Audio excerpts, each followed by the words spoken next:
ఈరోజు బిర్యానీలోకి కట్టా చేస్తున్నా. అందులోకి ఇదో శనగపప్పు నానబెట్టి ఉడకబెట్టుకొని ఇలా మిక్సీలో పట్టుకోవాలి మెత్తగా. తర్వాత దాంట్లోకి సొరకాయ, వంకాయలు వేసేటప్పుడు కట్ చేసుకొని వేసుకోండి, చేదు వస్తాయి లేకపోతే. ఉల్లిపాయ, పచ్చిమిర్చి, టమాటా, కొత్తిమీర, అల్లం వెల్లుల్లి పేస్ట్, ఉప్పు, పసుపు, కారం ఇవన్నీ వేసి కూరలా చేసుకొని అది మిక్సీ పట్టిన అంతా దాంట్లో వేసి చింతపండు పులుసు వేసుకోవాలి. 100 గ్రామ్ చింతపండు వేసుకోవాలి. 1/2 కేజీ కాబట్టి నేను 50 గ్రామ్ వేస్తున్నా. నచ్చితే లైక్ చేసి షేర్ చేయండి. వేగాక అందులో కొద్దిగా అల్లం పేస్ట్ వేసుకోవాలి.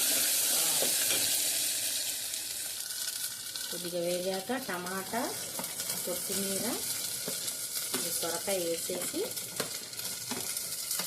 అన్నీ వేసుకోవాలి.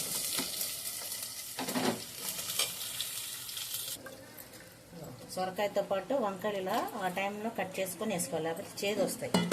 వేసుకొని హాఫ్ టీ స్పూన్ పసుపు, 1 టీ స్పూన్ కారం కొంచెం వేసుకోండి. ఇంకా ఉప్పు టేస్ట్కి తగ్గట్టే వేసుకోండి. 2 టీ స్పూన్లు వేసాను. వేసుకొని కొంచెం వాటర్ వేసి ఉడకనివ్వాలి. ఉడికేదాకా అందులో పప్పు వేసుకొని ఉడకనిచ్చుకోవాలి. ఉడకనిద్దాం. సాంబార్లోకి కర్రీ ఉడికిపోయింది. కట్టాలోకి ఇంకో చింతపండు పులుసు,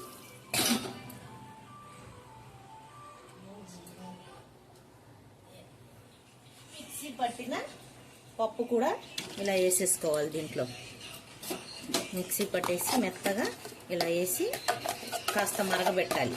మరగబెడితే టేస్ట్ చాలా బాగుంటుంది బిర్యానీలోకి. కొంచెం వాటర్ పోసి